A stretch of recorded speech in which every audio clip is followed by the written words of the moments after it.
morning, beloveds, and especially if you're watching online later, a warm welcome to Unity of Tempe.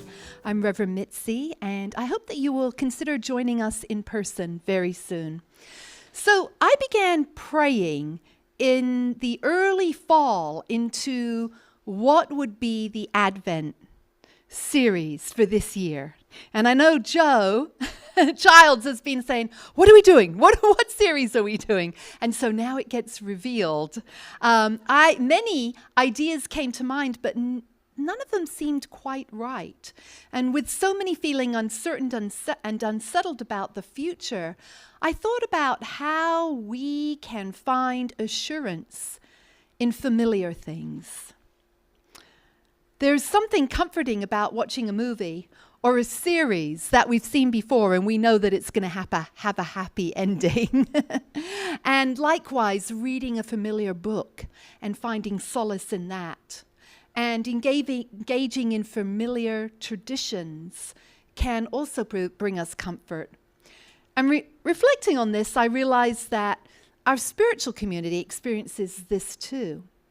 Each Sunday, we ground ourselves in things like the daily word and the prayer of St. Francis and the peace song and our congregational song and other things which might be there for a little while or another time. And throughout the year, various holidays anchor us in our personal traditions, with Christmas, for many of us, being the most significant of all. And we put out our Christmas decorations and we feel a sense of continuity. And we get out decorations that we may not have seen for a very, very long time, and memories come flooding back to us of that little ornament that becomes so precious to us. And as I continue to contemplate, the idea of a series based on a book that has been adapted into numerous familiar movies came to mind. And this seems the perfect Advent offering, giving us a sense of grounded familiarity while inviting a fresh unity perspective on a Christmas staple. And I was also inspired by all of the positive response that I got to our summer's series, The Hero's Journey, a spiritual quest, where I frequently mentioned a particular movie. Who remembers what it was? The Wizard of Oz, excellent.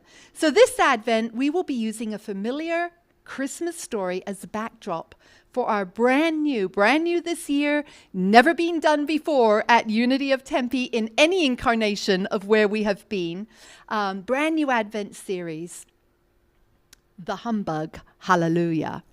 Now, originally, Dickens entitled this now holiday traditional staple that we know as A Christmas Carol in Prose, being a ghost story of Christmas.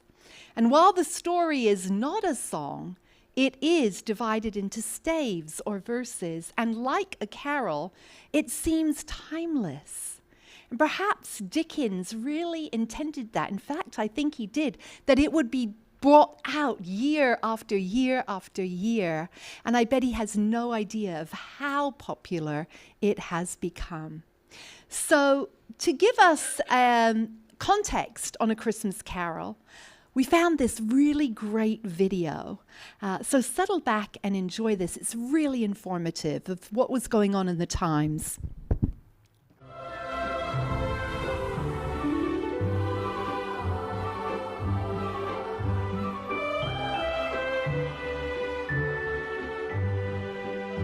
In 1843, Charles Dickens was 31 years old and in serious financial trouble. He had spent a great deal of money during his recent tour of America, and now, back in England, his wife Kate was pregnant with their 5th child. Though Dickens had already written successful books like Oliver Twist and The Old Curiosity Shop, the sales of his latest novel, Martin Chuzzlewit, were declining rapidly. His publishers had decreased his monthly pay, and he was forced to borrow money against his insurance policies. Dickens needed to write something that would sell, and he was to find his inspiration in an unlikely source.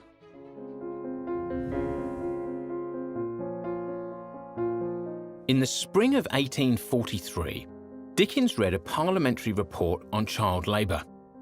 The document featured thousands of pages of oral testimony from child workers, some as young as 5, who worked gruelling industrial jobs.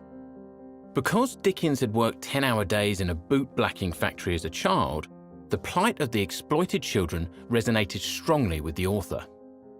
Child labour had been one of the many negative results of the Industrial Revolution, which had transformed England and much of Europe and the United States during the 19th century. The introduction of the steam engines powered by coal allowed for factory machines to manufacture products in massive quantities. A class of industrialists, merchants and ship owners accumulated most of the wealth, while the working classes toiled long hours for little pay, working in small spaces with hot and dangerous machinery. As more and more people moved to the cities for work, urban areas grew populated and overcrowded. Wages were low and many families were forced to send their children to work in the factories and mines. In 1834, a poor law was introduced. The law stipulated that those unable to care for themselves could stay in workhouses. However, these dwellings usually contained substandard living conditions. Many people instead turned to crime out of necessity. Those who were caught were sent to prisons and often put to work in grueling ways. Victorian prisons featured the very first treadmills, which prisoners walked on to generate energy for grain mills or water pumps. "At this festive season of the year, Mr. Scrooge," said the gentleman, taking up a pen, "it is more than usually desirable that we should make some slight provision for the poor and destitute, who suffer greatly at the present time." "Are there no prisons?" asked Scrooge. "Plenty of prisons," said the gentleman, laying down his pen again. "The treadmill and the poor law are in full vigour, then?" said Scrooge.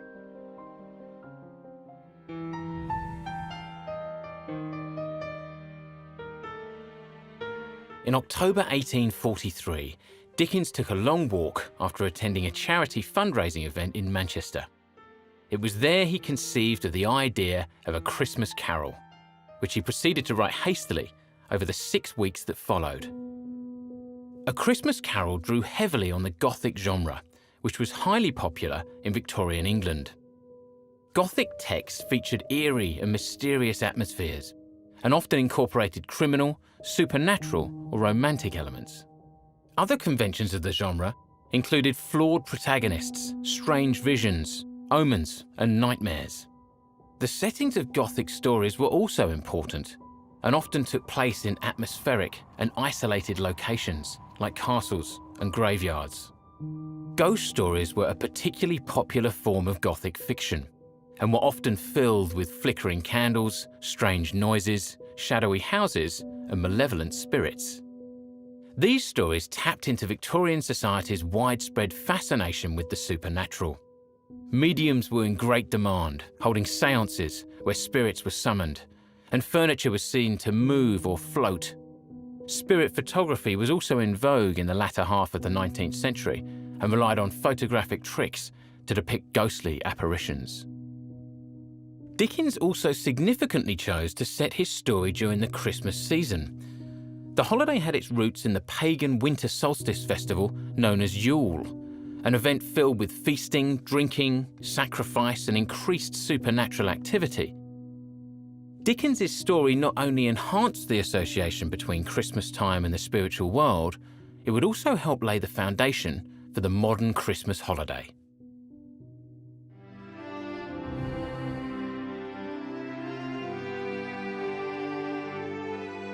From the Middle Ages, Christmas grew to be celebrated on the 25th of December and associated with the birth of Christ.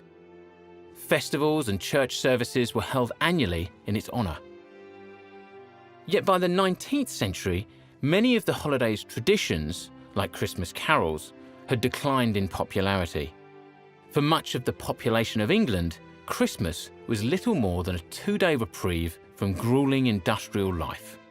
The Christmas holiday began to undergo a gradual transformation following Queen Victoria's ascension to the throne in 1837. Her husband, Prince Albert, brought over the tradition of the Christmas tree from his native Germany in 1840. When an engraving was published in 1848 featuring the Queen, the Prince, and their children decorating their tree, the Christmas tree became immediately fashionable. 3 years later, Sir Henry Cole began selling the first Christmas cards in his art shop in London for 1 shilling each. Then, in 1847, a confectioner invented the first Christmas crackers. However, it was arguably the publication of A Christmas Carol on the 19th of December 1843 that had the greatest impact on the public's perception of Christmas time. The book was an immediate success, and its first print run sold all 6,000 copies in less than a week. More than 15,000 had been sold by the year's end. The book touched its readers and helped imbue Christmas with the values of charity, family, generosity, and gratitude. Christmas carols saw a resurgence in popularity following their appearance in the book. To this day, A Christmas Carol remains a beloved seasonal favourite, both for its eerie narrative and humanitarian message. That was so interesting. So if you're like, there's so much in that and I'd like to see that again, guess what? You can. All you have to do is go to YouTube later today, go to Unity of Tempe, and it'll be up in the message so you can watch that again. So Dickens initially planned to write a pamphlet on the horrors of child labor, but he decided instead to convey his message through a story. And this allowed him to address additional social issues such as poverty and the treatment of the poor in a more engaging and impactful way. Now, Dickens' main character, Scrooge, reveals as the story begins that really the only thing in life that he values is what? Money, right.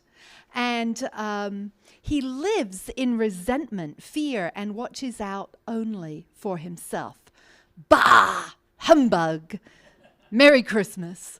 What right have you to be merry? What's Christmas to you but a time for paying bills without money, a time for finding yourself a year older, but not an hour richer? So it's a story from long ago and far away. Or is it?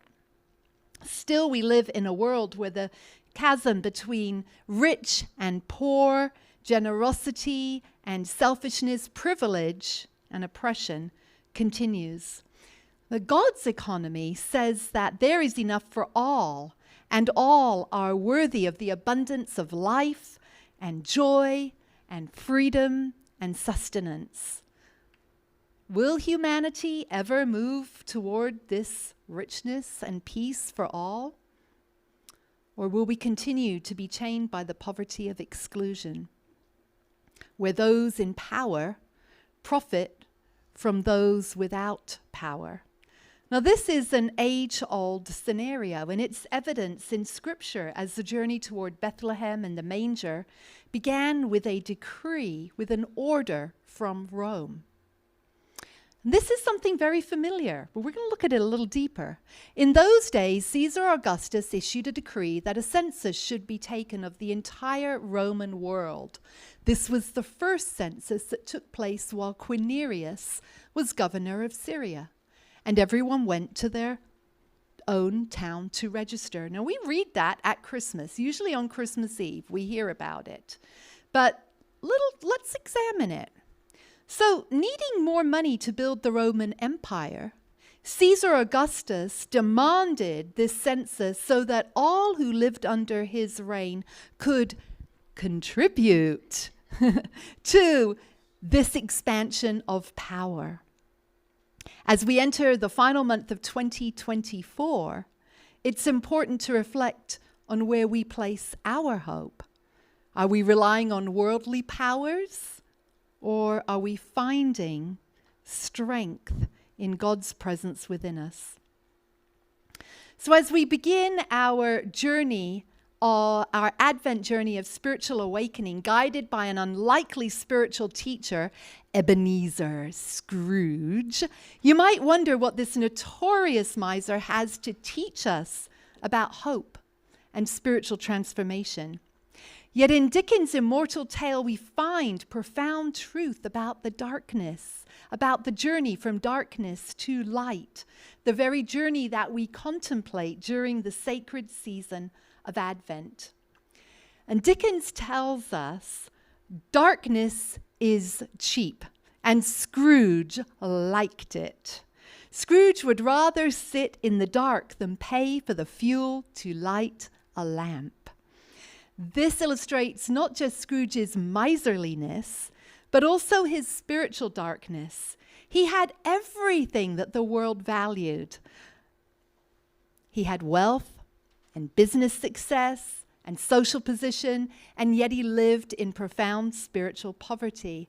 And his heart, like his counting house, was a cold, dark place, bitter, devoid of compassion, and in short, spiritually asleep. Perhaps there have been times in your life where you have felt spiritually asleep, where you felt like you're just moving through life on autopilot. Anyone ever? Yeah. Choosing walls instead of bridges, isolation over connection, fear over love. And Advent recognizes that darkness is often the prelude to dawn. It's a time of preparation, reminding us that even in our darkest moments, the potential for transformation exists. We are never truly separated from the divine presence. The light of Spirit burns eternal, waiting for us, calling us to awaken to our higher truth. Even when we feel stuck or lost, the divine light is waiting to be uncovered. And as we affirm each week in our prayer for protection, let's say it together. The light of God surrounds us. Another staple, another grounding thing that we do every Sunday. And this light, Mr. Scrooge, it's free. You don't even have to pay to light for it. It's free for all who desire it. So the opening paragraph of A Christmas Carol tells us in no uncertain terms that Scrooge's business partner, who remembers his name? The one who's passed away, Jacob Marley, is in that you are absolutely right. He's actually not, Bob Cratchit is not a business partner, but he's an employee of Scrooge. And Jacob Marley was his former business partner. And it says, in the opening tells us in no uncertain terms, he is dead. So, Marley was dead to begin with. There is no doubt whatever about that. The register of his burial was signed by the clergyman, the clerk, the undertaker, and the chief mourner. Scrooge signed it. Old Marley was as dead as a doornail. So Marley's death is emphasized to highlight Scrooge's belief that life's importance ends with death. Yet Marley soon reappears as a ghost, challenging the notion that death is the end. And Marley visits a shocked Scrooge, dragging chains of materiality, selfishness, and spiritual blindness. And Marley's visit is what mystics might call a divine appointment, a visitation, a moment where spirit breaks through to offer a chance for transformation. Marley delivers a wake-up call to disrupt Scrooge's comfort zone. Have you ever had a wake-up call that's disrupted your wake-up, your comfort zone? Marley's chains symbolize the consequences of living without love or purpose. He says, I wear the chain I forged in life. I made it link by link. And Marley tells Scrooge that all of his misdeeds, all of Scrooge's misdeeds will follow him in the great beyond. They will haunt him in the great beyond. And in our own lives, hope often comes as a whisper or a nudge, doesn't it? It often doesn't shout. It often kind of like just rattles us a little bit. A reminder that change is possible. And like Scrooge, we may receive our own Marleys, experiences that challenge us to reflect and grow. Scrooge's willingness to listen to Marley represents the first flicker of, what are we talking about today? Hope. The first flicker of hope. Though reluctant, he is open enough to take the next step, face the spirits that will guide him toward healing and renewal. And despite fear and resistance, something in him, that divine spark that can never be fully extinguished, responds to this wake-up call. Let's say this together. Advent reminds us that hope is active. It requires our participation. Just as Mary had to say yes to the divine invitation, we too must consent to our own transformation. In unity, hope is not based on external circumstances, but on the unchanging truth of our divine nature. No matter how long we've slept, awakening is always possible. No matter how far we've wandered, return is always an option. Marley's visit is just the beginning of Scrooge's journey. There are still how many spirits to come? 3 more spirits to come. Still truths to face and lessons to learn. But in his willingness to receive the warning to face what comes next, hope is born. And this is where we find ourselves on this first week of Advent, standing at the threshold of possibility. The light we await in Advent is the light of Christ consciousness. Scrooge's story shows us that even the hardest hearts can be softened and the deepest darkness illuminated. And like Scrooge, we are invited on a journey of transformation. So, where do you feel a nudge in your life to awaken? Where can you find hope, even in the midst of challenges? And what chains of limitation are you ready to release? Let's say this together. Divine Spirit, on this first Sunday of Advent, I am open to the hope of transformation. I say yes to the journey of awakening as I release my fears and limitations, embracing the light of truth within me. And so it is. Amen. So what do we say? We say yes.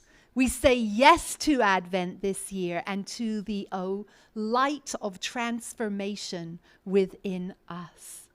And so to anchor this message and hope for the first Sunday of Advent, there's a beautiful song from the singers from Germany, the UK, and Canada, which, if you've been around a while, you may have heard on another Christmas, but it really anchors in this.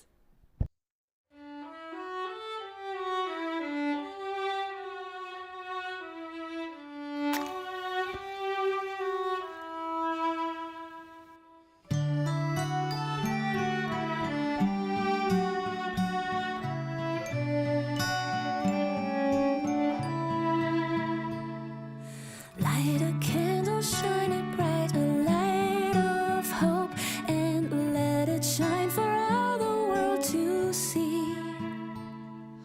Light a candle here tonight, a sign of life that brightens up the night for you and me. Shine a light for everyone close to you. Shine a light for all who are alone.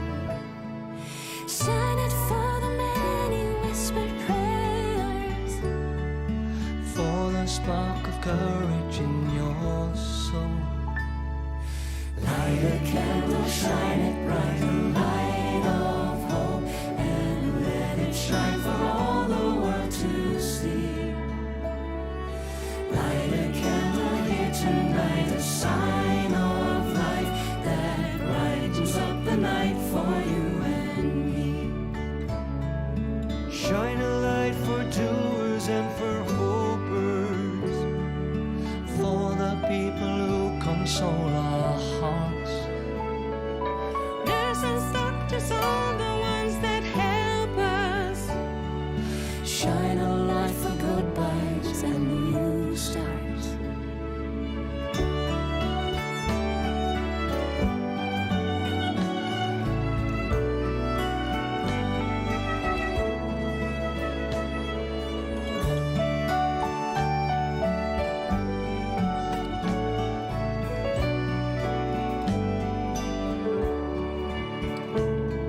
Shine a light for people of all nations, Milan, Sao Paulo, and Madrid.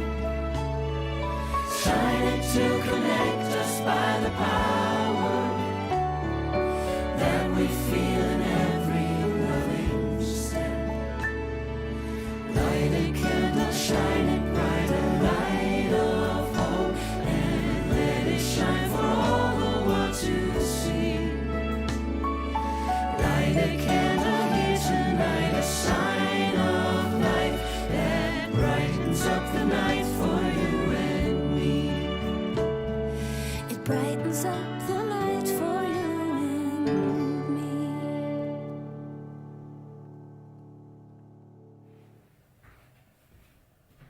me. Isn't it? If you haven't seen A Christmas Carol recently, there's great versions of it, and it's on YouTube. If you have YouTube, you can watch it for free. We watched the 1951 version with Alistair Sim. That is an excellent version, actually. I'd never seen it before. It's in black and white, and it's really good. It really is very true to the story. I think it's probably the most authentic one. So that's the 1951 one. You can catch it on YouTube if you don't have other things available, and that's where we found it.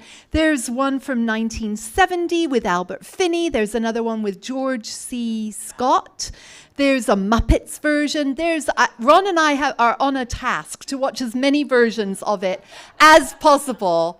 Yeah, so it's fun, you know. And Ron said to me, he said, I don't think I've ever watched it all the way through. And I was sort of astounded by that. But yeah, so I encourage you during this series sometime to revisit it. It is really a great work. Yes. So let us say together, I am a beloved child of God, here to be an ambassador of good. Yes. And we're getting to that time. This is the last month of the year, and I feel like K-Bach or K-Jazz or something here, but you know, your year-end giving makes a difference. And if you're looking for a tax donation, look no further, or consider looking no further than Unity of Tempe. So we invite you to share here, and let us say together, I am a joyful sharer of my good. I remember that as I give, I receive, and that God is my source. And Divine Spirit, we just know that each and every person who gives, and even whatever amount it is truly abundantly blessed in every way. We are so grateful for this, because we know that without donations we could not exist. Thank you, thank you, thank you, Spirit.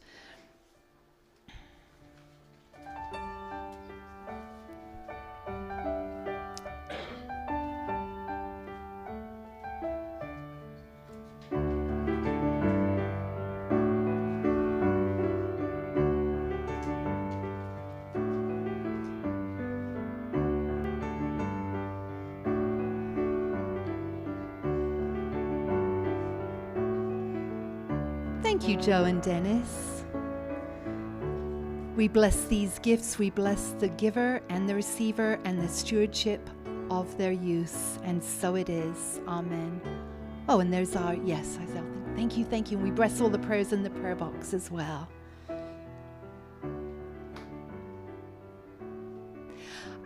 I'm just have to say I'm really excited about this series, so I hope you'll invite people to come and join us because this is going to be a great Advent series. Connect in prayer Thursdays at 9:30 on Zoom. We're looking forward to gathering this Thursday because last Thursday was Thanksgiving, so we didn't gather.